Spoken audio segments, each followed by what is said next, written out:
morning, everyone. Buenos Salut à días. tous, Bonjour. My name is Marta Blackwell, and mon I'm nom est the Martha President of the Blackwell, Canadian Council for the Americas. la And it's my vice-présidente du pleasure to Conseil welcome canadien pour you les Amériques. to our webinar, C'est mon plaisir de Canada-Mexico, vous Overcoming recevoir pour cette Mistrust to discussion a Critical Agenda. Canada-Mexique, surmonter la méfiance pour un agenda I critique. do just have a Avant de few housekeeping commencer, notes. j'ai juste quelques Conversation will règles. proceed in English. However, we La do ask that conversation you va prendre limit your place en anglais, participation mais on a des interprètes Spanish. en espagnol et en And français. quick Merci beaucoup, Martha, et merci à tous ceux qui se joignent à nous et tous ceux qui vont suivre sur notre chaîne YouTube. Et nous trouvons que cette discussion est très importante. La relation entre le Canada et le Mexique fera face à de grands défis par rapport à ce qui se passe aux États-Unis et dans le monde entier.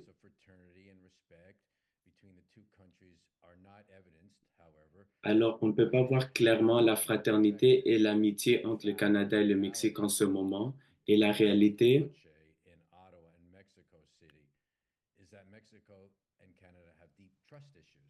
nous montre qu'il y a un grand niveau de méfiance entre le Canada et le Mexique.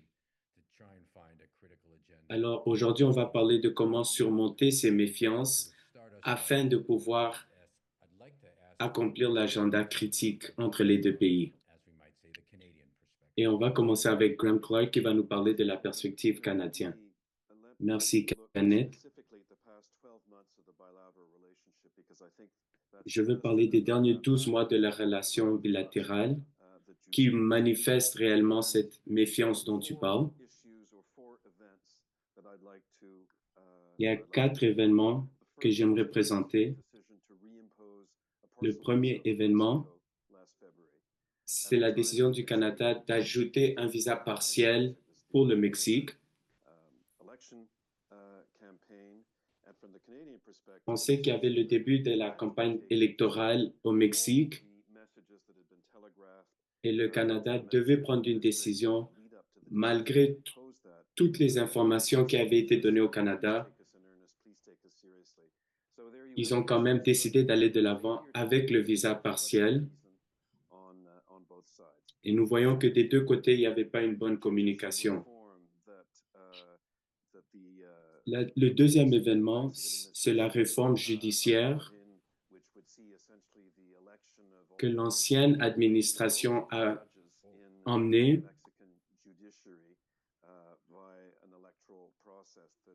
en changeant tout le processus judiciaire au Mexique. Et pour moi et pour plusieurs membres du secteur privé canadien, c'est vraiment un très grand problème. Et nous voulons voir comment l'administration qui est en place en ce moment va pouvoir gérer et pouvoir apporter des améliorations à cette réforme judiciaire. Et c'est très important pour moi de parler de cette initiative. Et la troisième chose, je veux parler de l'inauguration de la présidente Claudia Sheinbaum. Au Canada, on n'a pas trouvé quelqu'un qui a pu aller sur place durant cette inauguration. Et le quatrième élément, pour clôturer, c'est les commentaires publics qui ont été faits par Doug Ford et par Madame Freeland,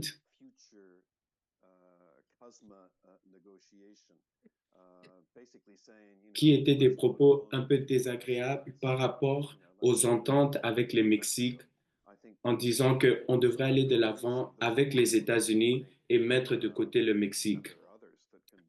Et je dirais que ces 4 éléments, et il y en a d'autres aussi qu'on peut mentionner, qui nous démontrent un manque de compréhension et un manque de confiance entre les deux administrations et les deux pays. Merci beaucoup, Graham. Je passe la parole à Juan José. Merci, Ken. Et c'est très intéressant comment Graham l'a présenté. Et je suis d'accord avec lui. mais j'aimerais aller à un niveau When plus I haut think all the distrust or the causes of distrust, et je pense que I don't think distrust comes ce from que je pense qui apporte toute cette two méfiance, countries, je ne crois pas que c'est à cause des but événements entre les deux from pays. structural factors that we tend not to see. Je crois que ça vient de We like to facteurs believe structurels qu'on ne peut pas voir. that Canada and Mexico are neighbors, Et nous aimons croire que le Canada et le Mexique sont des voisins et des but partenaires naturels, mais nous ne le sommes pas. we are very far from each other. Nous sommes Yes, we are très loin neighbors, l'un des but we autres have a little neighbor in between. et on a un voisin We entre have les deux far pays. more, or I put it differently, and the cultural ties, Et les the liens culturels, political ties, the social les liens ties historiques, between les the liens two are sociaux minimal. entre les deux pays sont très Canada is petits. far closer to the US or to Europe than to Mexico. Le Canada Mexico est has beaucoup far plus more proche des connections États-Unis et de with l'Europe que le certain Mexique. also with certain Et parts of Europe le than with Mexique est Canada. également So plus en relation avec les États-Unis et certaines parties de this l'Europe. has or this takes us to the fact Et that ceci nous amène au fait the Mexico-Canada relation que la relation entre le is Canada et le always Mexique secondary est toujours to the relation with secondaire the US.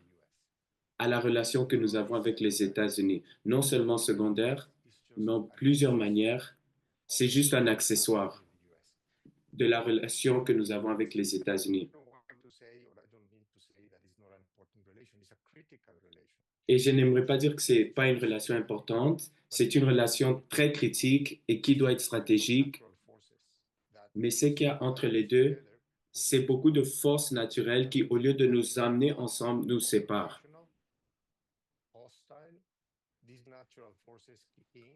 Quand les États-Unis deviennent hostiles, chaque pays, le Canada et le Mexique, commencent à regarder ses propres intérêts par rapport aux États-Unis. Et ce qui est en train de faire croître cette méfiance, c'est que, comme dans le passé, l'hostilité des États-Unis n'est pas seulement envers le Canada, mais envers les deux pays. Donc, le manque de confiance est vraiment dans la structure, dans le domaine économique, politique et social. L'autre origine du manque de confiance, c'est qu'au Canada, il y a beaucoup de stéréotypes quand ça vient au Mexique et ce ne sont pas des stéréotypes positifs. Il y a des gènes politiques, il y a un système politique au Canada qui croit que l'Amérique du Nord s'arrête aux États-Unis et le Mexique, c'est plus une addition bizarre. Et toutes ces choses mélangées ensemble,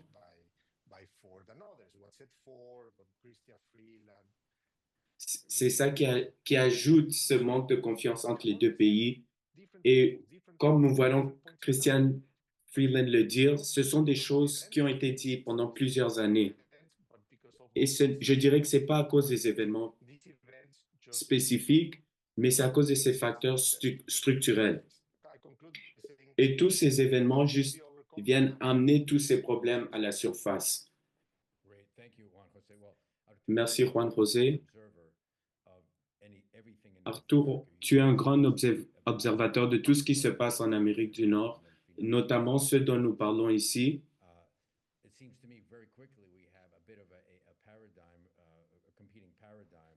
Et pour moi, nous pouvons voir ici que pour Graham, c'est beaucoup plus les événements et les situations, mais pour Juan José, on voit que c'est plus par rapport à la structure. Alors de ton côté, est-ce que tu vois que c'est l'un côté ou l'autre, ou c'est une combinaison de plusieurs choses? Merci Ken, c'est un plaisir de me joindre à vous avec une conversation très importante en voyant les dynamiques qui sont présentement en place en Amérique du Nord.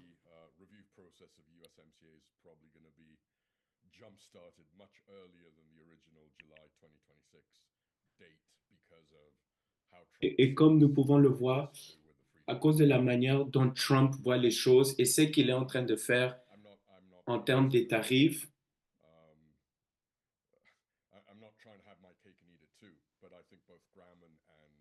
Je dirais que Juan et José ont tous les deux raison, que c'est une combinaison des deux choses.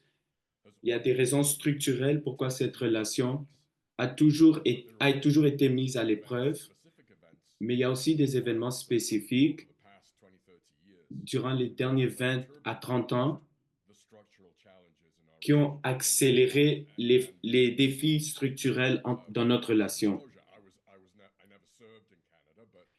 Et je n'ai jamais servi au Canada en tant qu'ambassadeur, mais j'ai servi aux États-Unis.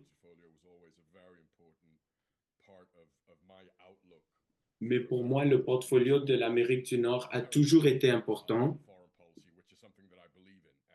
Et les politiques étrangères, c'est quelque chose en quoi je crois vraiment. Mais le défi que nous avons, c'est que nous habitons tous les deux à côté d'un éléphant. Et comme je le disais à mes collègues aux États-Unis,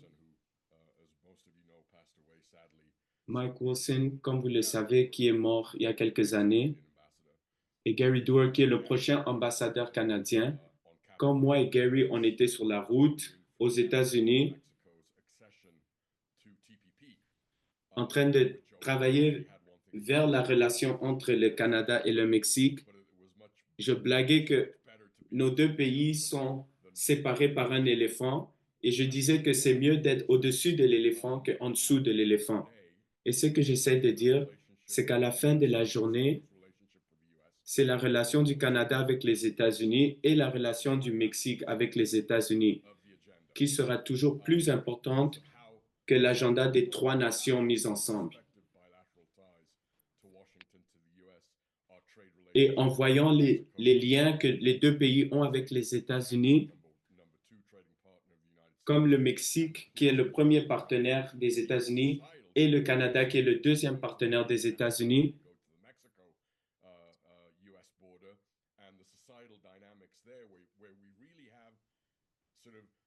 et, et nous voyons comme s'il y avait deux pays additionnels, un pays entre le Canada et les États-Unis et un autre pays entre le Mexique et les États-Unis. Alors quand les choses deviennent plus compliquées, Mexico City et Ottawa vont toujours prioriser leur relation avec les États-Unis. Alors, comme Juan José l'a dit, c'est vraiment un problème structurel qui sera très dur à modifier, mais au même moment, il y a des moments spécifiques qui ont rendu cette relation encore plus compliquée. Tu peux peut-être te rappeler, Graham, quand j'étais ambassadeur à Washington, tes collègues canadiens au Mexique essayaient de partager ce même message quand le Canada a décidé d'imposer des visas sur les Mexicains. Et le gouvernement du Mexique faisait comme s'il ne comprenait pas ce que le Canada était en train d'essayer de leur dire.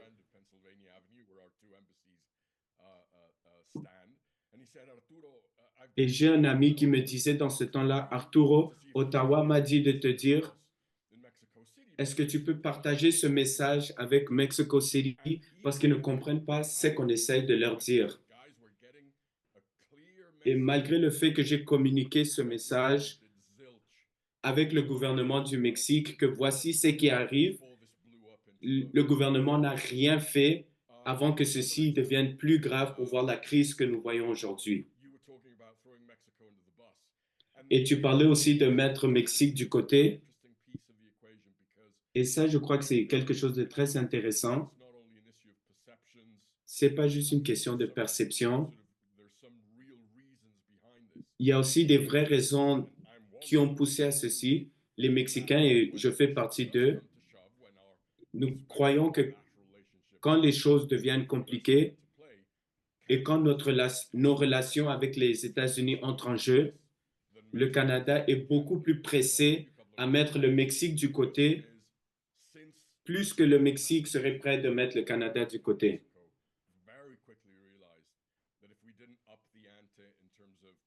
Et nous voyons que si nous n'augmentons pas la sécurité avec les États-Unis,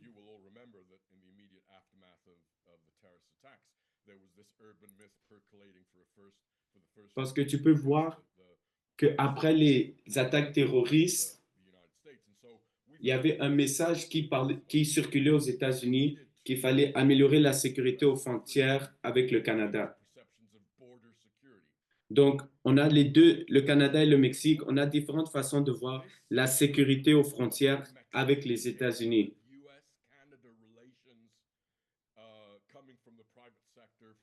Et nous voyons que l'impact mexicain sur la relation canadienne et des États-Unis, comme j'ai entendu un ancien premier ministre dire à Philippe Calderón et Barack Obama, que nous ne voulons pas être mexicanisés dans notre relation avec les États-Unis. Et il y avait aussi quelques exemples. Tu mentionnais ce qui s'est passé avec les premiers ministres après que Trump a gagné en novembre, mais ce n'est pas la première fois que c'est arrivé. Quand on était en train de renégocier l'ALENA dans le USMCA, Ottawa, quand Trump a dit au gouvernement mexicain, oublie les Canadiens, négocions une entente bilatérale entre les États-Unis et le Mexique parce que le Canada ne veut pas se mettre en accord avec ce que nous voulons faire. Et les Mexicains ont dit non, on ne va pas mettre le Canada du côté. Et dans la tête des Mexicains qui suivent la relation avec le Canada et qui sont investis dans la relation entre le Mexique et le Canada, il y a un grand contraste entre ce qui s'est passé au mois de novembre-décembre de l'année dernière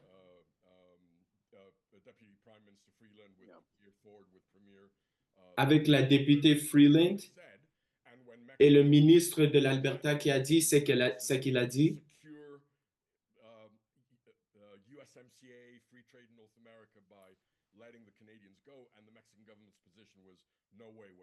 Par rapport à la décision des Mexicains qui ont décidé de ne pas poignarder le Canada dans le dos et de les mettre de côté pour être avec les États-Unis. Alors, en tant qu'ambassadeur, ça devient un peu plus complexe d'avoir pris part à tous ces événements que tu as mentionnés, Graham, qui viennent compliquer la relation entre le Canada et le Mexique.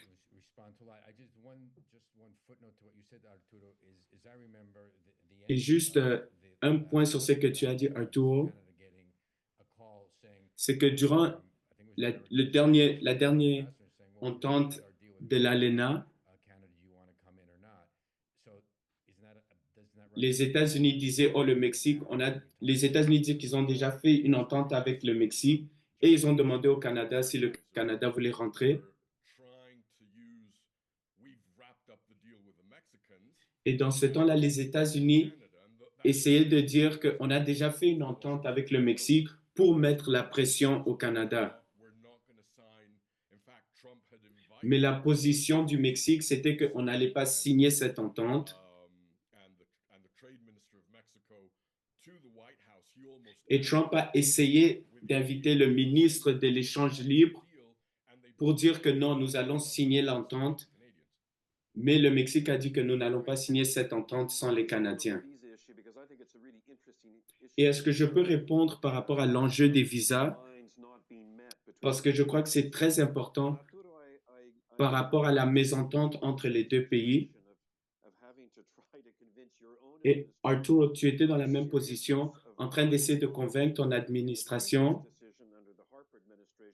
de l'impact de l'imposition des visas durant l'administration de Harper au Canada. Alors, ma question est, qu'est-ce qu'on aurait pu faire du côté du Canada, qu'est-ce qu'on aurait pu faire pour améliorer notre relation avec le Mexique quand on a dit on a un problème avec les visas, là où on trouve que les Mexicains prennent avantage de notre système. Qu'est-ce qu'on aurait pu faire? Ou est-ce qu'il n'y avait rien que le Canada pouvait faire? Parce que je crois que ce problème de mobilité est très important en allant de l'avant dans cette relation At bilatérale. least my own recollection, or more than recollection, Alors, participation selon ma is propre mémoire à moi, I spent 3.5 years in Ottawa j'ai passé 3 ans et demi à Ottawa with this issue of the visa on my avec ce desk, problème ici de listening visa sur mon bureau now and then very often et je with the parlais Canadian authorities. très souvent avec les autorités canadiennes et les autorités mexicaines.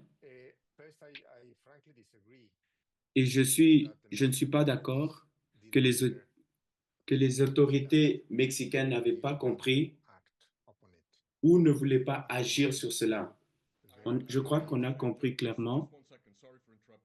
Désolé d'interrompre juste une seconde. Je crois pour la clarité de ceux qui nous écoutent, Yeah, moments. on parle de deux moments très importants. Yeah, yeah, yeah, yeah. Il y a- il y avait une décision de visa en 2007-2008 et il y a celui dont toi tu parles qui vient d'être décidé il n'y a pas longtemps. I think on the Mexican side, Et je crois que du côté du what Mexique, was the problem? où c'est le problème pour commencer, le problème c'était, Publicly, privately, in Twitter, in Canadian news, et je l'ai dit institutions, partout etc., sur were Twitter highlighting durant mes entrevues avec le Canada, certain segments of the que Mexican certains society, segments de la société mexicaine the Canadian immigration system. There's no doubt abusaient le système d'immigration du Canada. planes arriving, landing, Il y avait des avions qui atterrissaient tout le temps au Canada of Mexicans as soon as they were off the plane. avec un petit pourcentage de Mexicains que dès qu'ils arrivaient ici, ils appliquaient pour l'exil, pour l'asile. What we discussed with Canada was that Mais ce qu'on a dit, ce dont on a discuté avec le Canada, it was c'est very que difficult to ce que le persuade Mexique people to pouvait come. faire, c'était How do dur you convince pour eux de convaincre les gens people all over the country that they shouldn't try?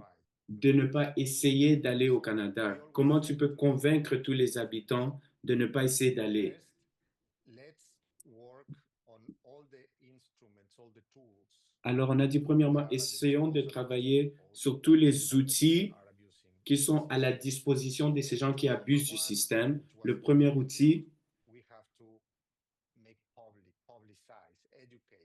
nous devons éduquer les gens et c'est là où le Mexique n'a pas fait assez pour partager le message de ne pas abuser le système, d'aller voir l'ambassade canadienne pour voir quel est le bon processus pour l'immigration.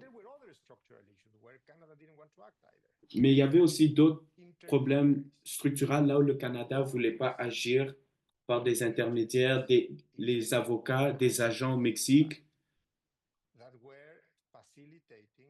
Il y avait des agents qui permettaient que ce déplacement illégal puisse prendre place. Il y avait des compagnies canadiennes qui avaient les moyens pour apporter des gens du Mexique sans avoir les documents nécessaires.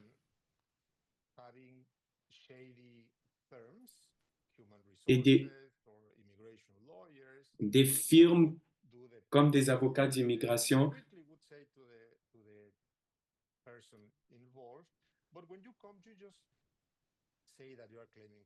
qui, en préparant la documentation pour leurs clients, disaient à leurs clients, quand tu viens, juste déclare l'asile. Mais pourquoi je ne sais pas si je devrais dire tout ceci maintenant, mais des fois on avait des cas, des Mexicains qui n'avaient pas des papiers, qui opéraient et qui travaillaient sur des grands projets ici au Canada sans avoir de papiers.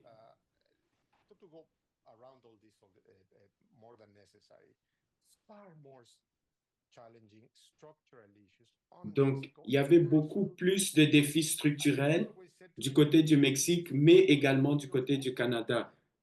Alors, on a dit au Canada de, s'il vous plaît, améliorer votre système, s'il vous plaît, arrangez ceci, arrangez cela avec vos avocats, avec vos compagnies, parce que ce que le Canada voulait faire, c'était juste les arrêter. Mais du côté du Mexique, comment est-ce qu'on pouvait arrêter les gens? C'était extrêmement difficile. Mais comme j'ai toujours dit à mes amis canadiens, que ce soit au Parlement ou quoi, c'est que le Canada comprenait très bien que les visas, l'imposition des visas sur les Mexicains, c'était pas juste question des documents, mais c'était un message politique. Et je leur ai toujours dit, faites attention, avec avec le visa, vous allez peut-être résoudre ce problème, mais vous allez créer un autre problème. Et je crois sincèrement que la raison pour laquelle ils ont imposé les visas sur les Mexicains,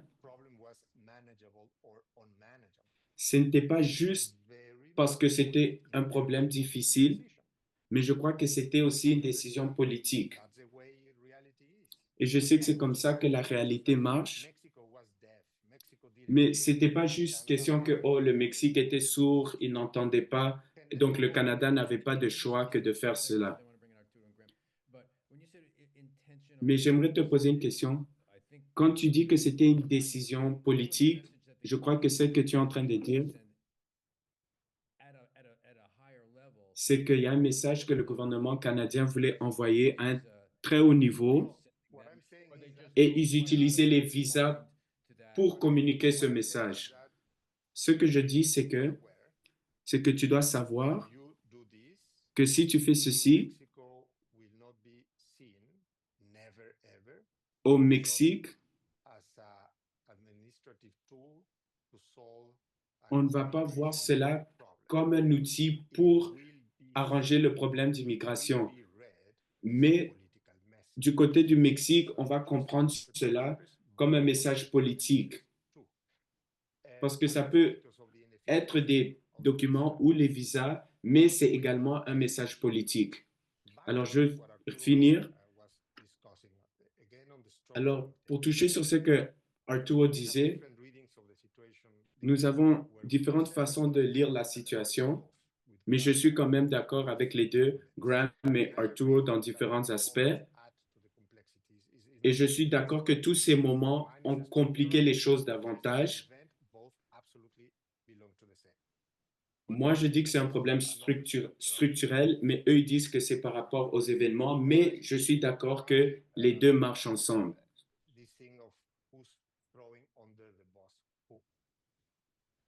Alors maintenant, il faut se poser la question, c'est qui est en train de poignarder qui dans le dos? Pour pour le Mexique, c'était toujours avantageux d'avoir un agenda pour les trois nations, le Canada, les États-Unis et le Mexique.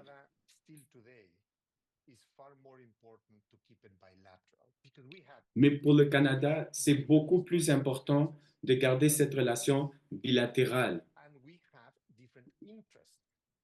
Alors, on a donc différents intérêts par rapport aux États-Unis. Par exemple,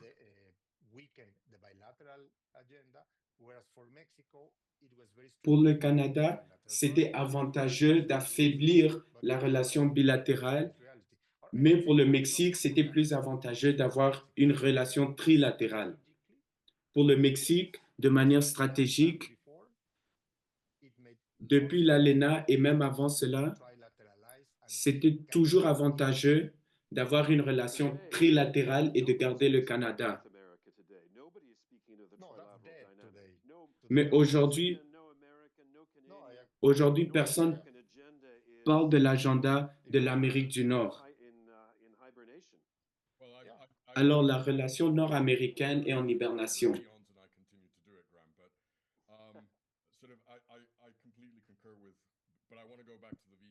Et j'aimerais rentrer sur le point et l'aspect du visa. Donc, en parlant du visa 1.0 et non 2.0, donc pour le Mexique, d'avoir une relation trilatérale a toujours été vu comme un objectif stratégique. Parce qu'avec une relation trilatérale, tu es en train de diminuer la force des États-Unis sur le Mexique.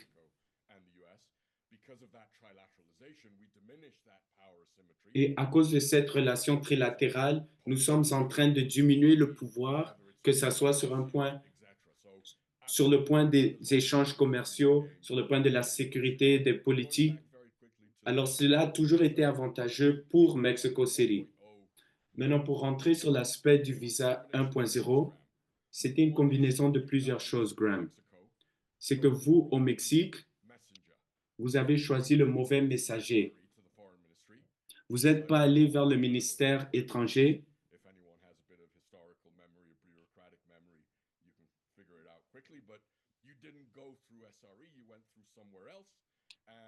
Vous n'êtes pas passé par le SRE, vous êtes passé par un autre individu qui n'était pas le meilleur individu pour communiquer ce message.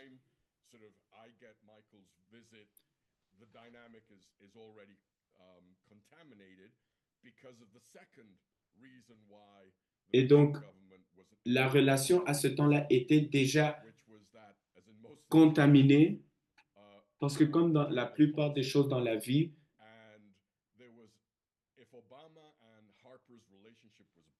si la relation entre Harper et Obama n'était pas bonne, la relation de Calderon et Obama était encore pire.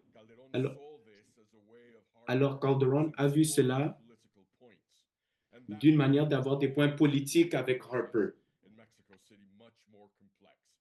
Et c'est cela qui a rendu la décision pour le Mexique encore plus complexe.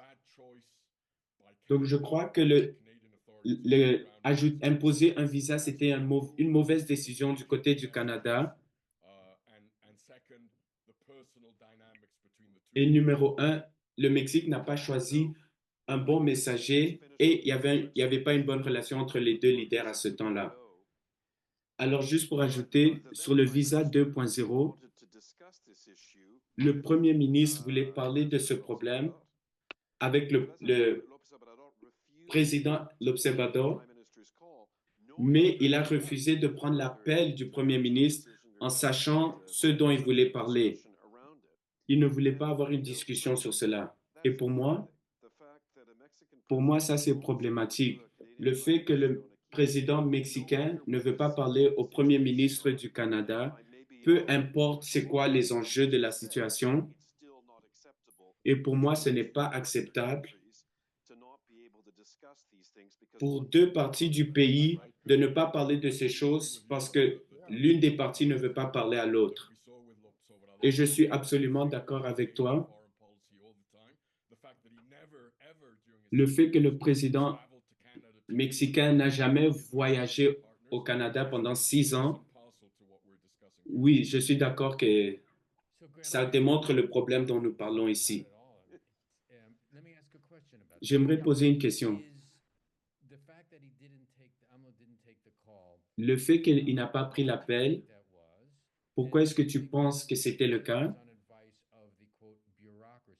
Et est-ce que tu crois que c'était à cause de la bureaucratie? Et je me dis peut-être c'était à cause de la bureaucratie et la différente façon de voir les choses entre le Canada et le Mexique. Et durant ce temps-là, j'étais en train de parler avec l'unité de l'Amérique du Nord et le ministre des Affaires étrangères. Et en ce temps-là, le président se disait, si j'évite cette conversation, cette chose ne pourra pas arriver. Donc, si j'ignore ça, cette mauvaise nouvelle ne va pas arriver. Et je crois que c'est ce qui s'est passé. Et dans ce temps-là, j'ai la responsabilité de dire au ministère des Affaires étrangères que voici ce qui s'est passé. Et ce n'était pas quelque chose de facile pour un ambassadeur de faire. Et je crois que l'explication est encore plus simple. Le président n'a pas parlé à qui que ce soit. because it was Canada. Je suis désolé, c'est pas parce que c'était le Canada. Il n'a même pas parlé au président des États-Unis. No, no, J'ai pas dit que no, c'était le Canada. I think it was a mistake. Je crois que c'était une erreur. I'm not so sure if Je ne this suis pas si sûr being averted or not after that phone que call. le truc des visas aurait été évité s'ils avaient pris cet appel, mais je crois sincèrement qu'il aurait dû prendre cet appel. Any other leader. It was Mais on peut dire que le decided président mexicain n'avait pas parlé à aucun leader. Et finalement, on the structure of the Mexican administration. sur la structure de l'administration mexicaine jusqu'aujourd'hui, Things are very challenging today. But peut-être les choses sont très difficiles aujourd'hui, mais il y a beaucoup d'efforts work with Canada. I can tell you that. qui est fait pour travailler avec le Canada. Whatsoever. Pour cela, So much on the j'ai pas du tout de doute. puzzle, these misunderstandings, etc. But there's a will. Il y a une volonté. J'ai juste une question et on ne veut pas trop parler du visa, mais on dirait que c'est vraiment quelque chose qui a créé beaucoup de problèmes. Mais il n'y a pas longtemps, il y a à peu près 10 ans, quand le Canada imposait les visas sur d'autres pays comme le Chili. Donc, par rapport à Santiago, il y avait une ligne pour les gens de Chili et il y avait aussi une ligne séparée pour les gens du Canada. Et il fallait payer $100, il fallait payer $100 pour entrer au Chili si tu étais Canadien. Maintenant, le Canada et le Chili, depuis les années 70, ont une relation très solide, mais ce n'est pas devenu ce dont nous parlons aujourd'hui, ce dont nous parlons aujourd'hui entre le Canada et le Mexique. Donc, ma question est la suivante. Pourquoi est-ce que cela est devenu un point clé? Pourquoi cela est devenu un point clé quand dans d'autres situations entre la relation canadienne et des pays de l'Amérique latine, ça n'a pas été un problème? That if this was Mexico and I don't know Sweden. Donc, si ça c'était le Mexique et la Suède ou Danemark, ça aurait été la même chose. La raison pour laquelle pour le Mexique, c'est devenu un grand problème, c'est parce que la relation entre le Mexique et le Canada, malgré tous ces défis, c'est une relation très importante pour les deux pays. Et quand c'est important, ça crée des complexités.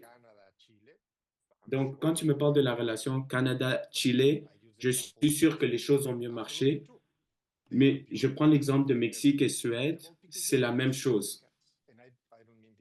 Toutes les choses marchent bien entre les deux pays parce qu'il n'y a pas une grande importance il n'y a pas une grande importance de cette relation. Donc oui, il y a certains échanges, il y a certains investissements, mais la relation avec le Canada et le Mexique est compliquée à cause des États-Unis, à cause de l'ALENA, à cause du grand niveau d'échange entre les deux pays et beaucoup d'autres raisons. C'est la raison pour laquelle c'est si compliqué. Et je suis totalement d'accord avec Juan José et je veux juste ajouter des chiffres. On a presque 3 millions de touristes canadiens qui viennent au Mexique à chaque année. Alors, est-ce que tu aimerais vraiment imposer un visa sur tous ces Canadiens et les pousser à aller dans la République démocratique, la République dominicaine? Et je suis d'accord avec Juan José, c'est que la relation entre le Canada et le Mexique, c'est une très grande relation, très importante. Et je crois que c'est pour ça que les choses ont évolué de la manière dont elles ont évolué.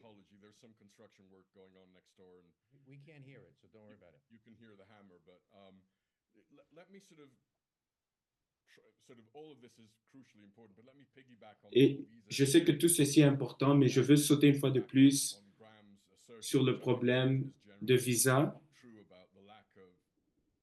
Et j'aime le point de Graham sur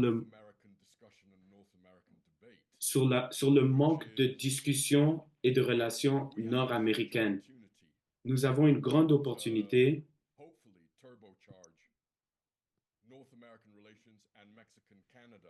pour faire croître la relation entre l'Amérique du Nord et le Mexique et le Canada et le Mexique. Ne vous en faites pas, je ne vais pas parler du soccer, même si c'est ma passion. Je suis celui qui a donné l'idée. J'ai proposé d'avoir une Coupe du Monde des États-Unis et du Mexique,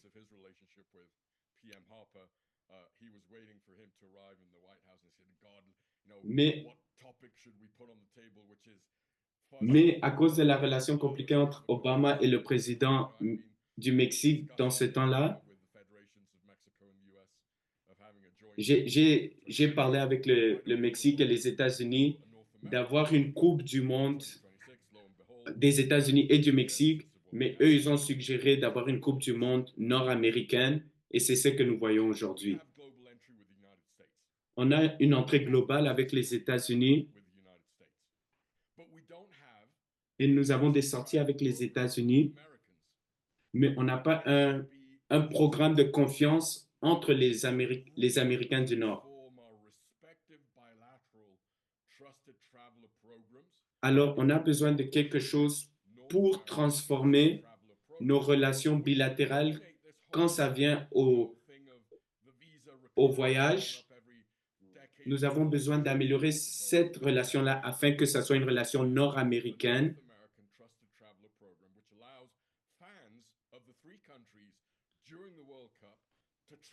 On a besoin d'avoir un bon programme de voyage nord-américain afin que quand les fanatiques voyagent durant la Coupe du Monde, que ça facilite les choses, que ce soit entre le Canada, les États-Unis ou le Mexique. Donc, un programme de voyage de confiance nord-américain. Comment développer une stratégie diplomatique pour que les trois pays travaillent ensemble afin que cette relation trilatérale puisse communiquer au reste du monde pourquoi l'Amérique du Nord est si importante dans un système très compliqué, dans un système global très compliqué. Et nous avons beaucoup d'opportunités pour aller de l'avant. Et si on manque cette opportunité de prendre avantage de la Coupe du Monde pour revoir tout ce qui est important en termes des programmes de voyage, entre des programmes diplomatiques, de comment est-ce qu'on se présente au reste du monde, on aura manqué une grosse opportunité. Et à chaque fois que je donne ce discours, les autorités du Canada, du Mexique et des États-Unis disent oui, oui, oui. Mais je ne fais que répéter que nous sommes à peu près à 1 an du début de la Coupe du Monde l'année prochaine, mais on n'a toujours pas commencé ou travaillé sur ces différents programmes de comment utiliser ces événements pour apporter notre relation trilatérale de l'avant.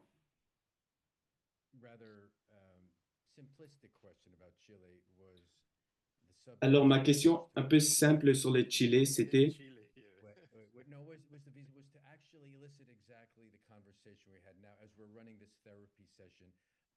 alors qu'on est en train d'avoir cette session de thérapie,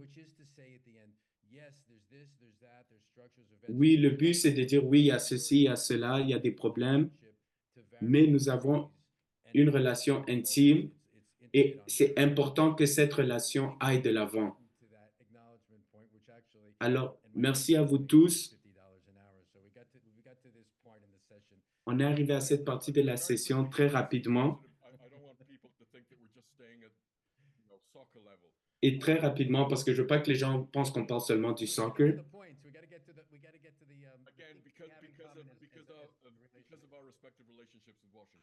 À cause de notre relation avec Washington, Washington en ce moment est en train de revoir de revoir très sérieusement sa relation avec la Chine. Et pour que cette relation ait du succès, les États-Unis doivent faire entrer le Mexique et le Canada dans cette relation. Parce que en termes des différents secteurs, c'est très important pour les États-Unis dans les différents aspects que le Canada et le Mexique travaillent ensemble avec Washington afin de convaincre cette administration et également l'administration précédente, mais cette administration-là, même si on parlait avec eux, ils ne voulaient pas nous écouter. Le Canada et le Mexique doivent aller à Washington ensemble pour faire deux choses très importantes. Numéro un, c'est pour assurer la survie de la ACEUM afin que les choses puissent bien marcher entre le Canada et le Mexique. Et numéro deux, c'est parce que si la relation des États-Unis va marcher avec la Chine, ils ont vraiment besoin du Canada et du Mexique. La question est, nous savons là où Washington est en train de se diriger, mais on ne sait pas quelles décisions ils vont prendre en allant de l'avant. Donc les États-Unis, nous espérons, vont pouvoir réaliser qu'ils n'ont pas d'autres alternatives et que voici la façon dont ils doivent aller de l'avant s'ils veulent réussir. Donc la question est, si on met cela de côté pour une seconde, quel est l'agenda que le Canada et le Mexique peuvent développer sans nécessairement l'intervention des États-Unis? Parce que c'est là où cette relation se trouve, c'est là où elle est un peu piégée. C'est le manque de fidélité entre le Canada et le Mexique à cause de cette intervention des États-Unis. I think Juan Jose has the floor. So Go, Graham. No, no, then no. So yeah. I'll give you. Go ahead, Juan. Jose. Okay, very quickly. Alors, très rapidement, It's very difficult, Ken. c'est très dur, Ken, d'imaginer Canadian-Mexico relation, making an abstraction of the la US relation entre le Canada et le Mexique en mettant les États-Unis de côté. that are being done, Oui, il y a des choses qui sont en train d'être faites, public or evident. mais ils sont pas, Math, if you want, ils sont pas très faciles à voir. which is not small. Mais il y a quand même Cooperation on many certaines ententes, certaines opérations entre les deux pays. On peut travailler là-dessus, on peut les améliorer, mais elles seront toujours marginales or if you compare them or you put them in our unavoidable reality si, of being si on les compare Now, et si on compare cela very specific point. au fait d'avoir une relation entre les deux pays sans les États-Unis. And I think it's not paused, I think it's dead as an Arab. However, the integration itself is not dead and it won't be dead. Je crois que l'intégration Canada, Mexico, des they visas are smart on how to keep pursuing nord-américains n'est pas mort, mais je crois que le Canada et le Mexique doivent être très intelligents etc. de comment aller de l'avant. Those that understand all this, Ceux qui comprennent toutes ces choses, mieux que n'importe qui d'autre, companies and the Canadian private sector. ce sont les compagnies du secteur privé. Very clear. Le secteur privé du Canada est très clair sur certaines choses. Numéro un, The politics, Mexico is essential. que malgré les politiques, le Mexique est très essentiel, A NAFTA or TMEC partner. non seulement parce qu'il est un partenaire de l'ALENA. I always told my Canadian friends, and Je dis toujours à mes amis canadiens, angry if I say this, but et plusieurs personnes au Mexique se fâchent quand je dis ceci, la classe moyenne du Mexique, complexities, avec toutes ses complexités, etc., ses contradictions et tout, the size of the whole Canadian population. est plus grande que la population entière du Canada. Companies understand it better than anybody else. Et c'est ce que les compagnies The Canadian- canadiennes du secteur privé comprennent mieux que n'importe qui d'autre. And there are now fascinating projects. Donc, il y a maintenant des projets très importants canadiens qui connectent Mexico-Canada trade more directly les échanges entre le Canada et le Mexique point. en utilisant les États-Unis juste comme un point de transit. I think that's extremely interesting. And Et je crois que ça, c'est très intéressant. Et pour finir, it should be a strategic relationship. And on devrait avoir une relation stratégique et il n'y a aucun des deux pays qui voit cela de cette manière.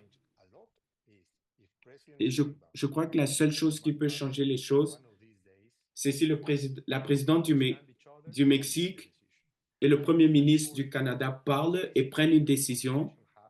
Et je peux vous assurer que si cette conversation prend place, une vraie conversation,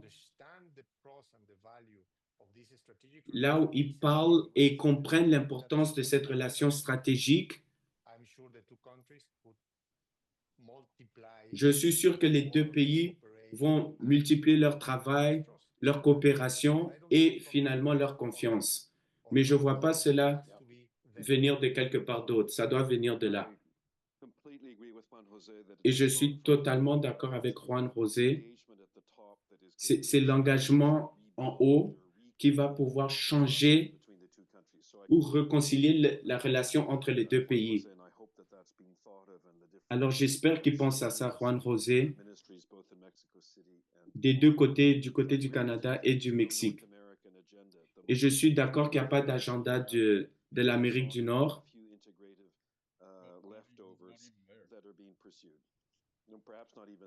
Ouais.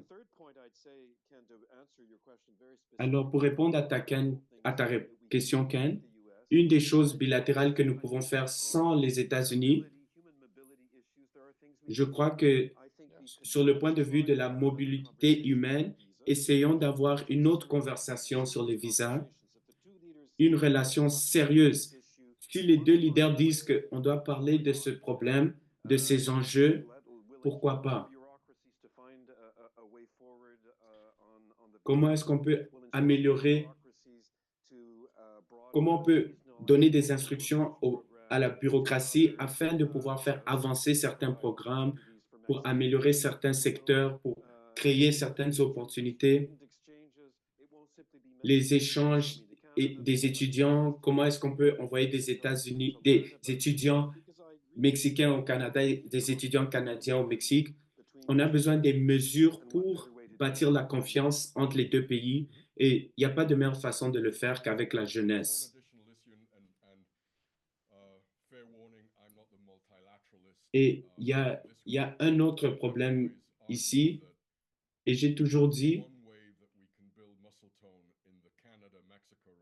qu'il y a une manière que nous pouvons affermir et renforcer la relation entre le Canada et le Mexique. L'une des raisons pour laquelle, durant mes derniers 20 ans dans les affaires étrangères, j'ai pu convaincre le Mexique d'entrer dans des discussions de paix, c'est en travaillant avec le Canada afin de pouvoir renforcer les connexions entre nos deux pays. Donc, il y a beaucoup de choses donc, sur un point de vue bilatéral. Peut-être que ce soit les problèmes de mobilité et sur l'énergie et surtout. Mais je crois qu'il y a beaucoup de potentiel sur le multilatéralisme de pouvoir avoir plus d'engagement entre le Mexique et le Canada. Mais le problème ici, c'est les 6 ans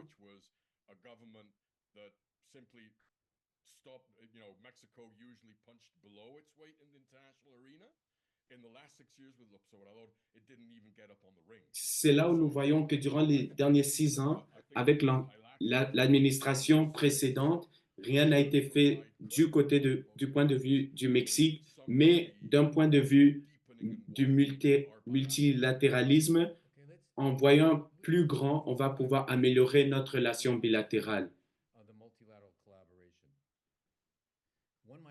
Donc, si on reste sur ce thème de la collaboration, multilatéralisme,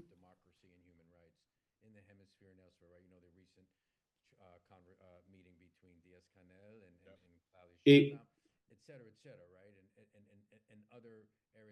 donc, si nous regardons différents aspects dont nous pouvons parler, donc, pour le Canada, là où on voit avec Mark Carney qu'on parle de la démocratie et les droits humains, les droits de la personne.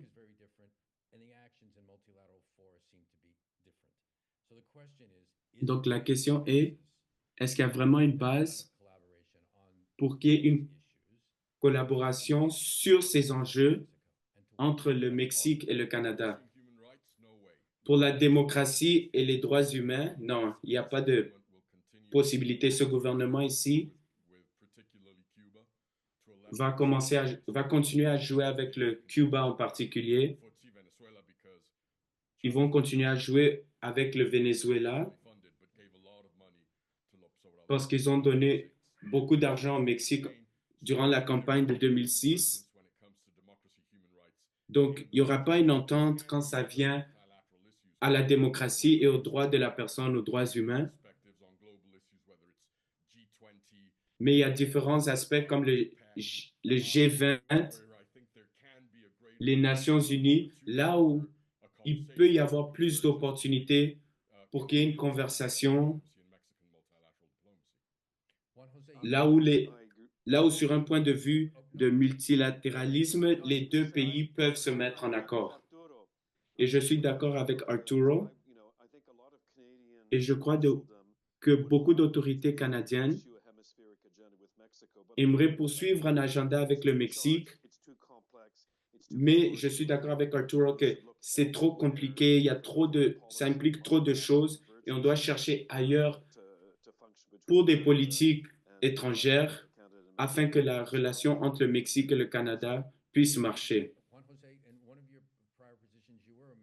Et Juan José, tu as été un représentant du Mexique dans les Nations Unies. Alors, selon toi, qu'est-ce qu'on peut voir comme multilatéralisme qui peuvent créer cette collaboration? Ce qui est très intéressant, ce qui est le plus intéressant, c'est que l'une des meilleures expressions, avec toutes ces limitations et tout, l'une des choses les plus intéressantes, c'est que dans l'aréna multilatéralisme, c'est l'une des choses qui permet aux pays de l'Amérique du Nord de travailler ensemble. Il y a beaucoup de choses là où le Canada n'est pas en accord avec le Mexique et les États-Unis, mais la communication entre nous, les opérations collectives, le partage des idées, d'informations et faire les choses ensemble quand on le peut, c'était absolument incroyable. Le défi qui est devant nous, c'est qu'on ne sait pas ce qui va se passer avec le multilatéralisme. Il y a une grande question qui se pose. Qu'est-ce que les États-Unis vont faire et quels seront les effets dans l'aréna du multilatéralisme? Donc, cela reste à voir. Donc, le Canada et le Mexique, encore une fois de plus, ont des limitations. Nous pouvons travailler sur différents agendas spécifiques, des fois sur la démocratie, des fois sur les droits humains. Des fois, on peut, mais des fois, on ne le peut pas.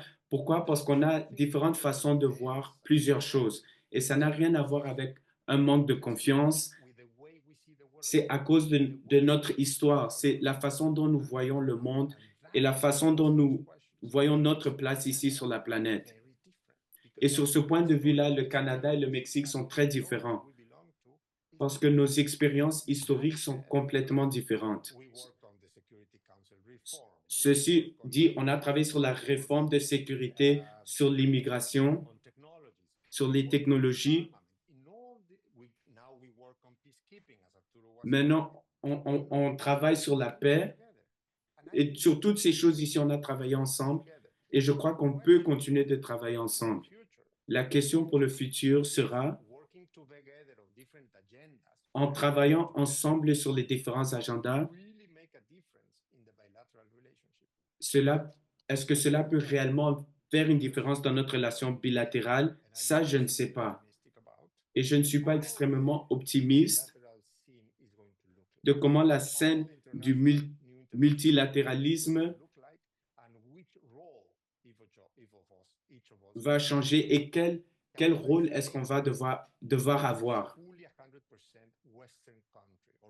Et le Canada a un agenda à 100% occidental, mais le Mexique, c'est un pays en développement qui a un agenda occidental, mais on comprend aussi plusieurs choses de différents pays, de différentes régions. Donc oui, c'est possible, mais je n'allais pas parier que c'est là qui va tout changer. Ce qui va changer les choses, c'est quand le Mexique et le Canada travaillent ensemble pour trouver un espace stratégique pour travailler ensemble et pour surmonter les défis qui sont présentement en place. Et je crois que c'est la meilleure façon de conclure ceci. Graham et Arthur, avec votre permission, on va s'arrêter là. All due respect to Really good, my three of- friends. to all three of you. And this, I guess normally therapy sessions go for 50. This has gone for an hour. Et normalement, les sessions de thérapie, c'est 50 minutes, mais on a parlé pendant 1 heure. In this arena. C'est juste la première discussion et on va continuer de parler de ceci. From Mexico coming up to Canada, God knows we've Et on va continuer de voir des autorités du Mexique qui vont venir au Canada. Et avec cela, je vous dis un grand merci à tout un chacun d'entre vous. Je repasse la parole à Martha. Merci Ken et merci aux ambassadeurs. C'était un plaisir de vous avoir. J'aimerais rappeler à tout le monde que l'enregistrement sera sur notre chaîne YouTube dans toutes les 3 langues un peu plus tard aujourd'hui ou d'ici demain. Donc, gardez un œil sur notre site web pour nos événements à venir. Et on aura une série d'événements. Là, on va parler de ce qui se passe au Chili et en Colombie. Alors, merci une fois de plus et on a hâte de vous voir dans des sessions futures. Merci.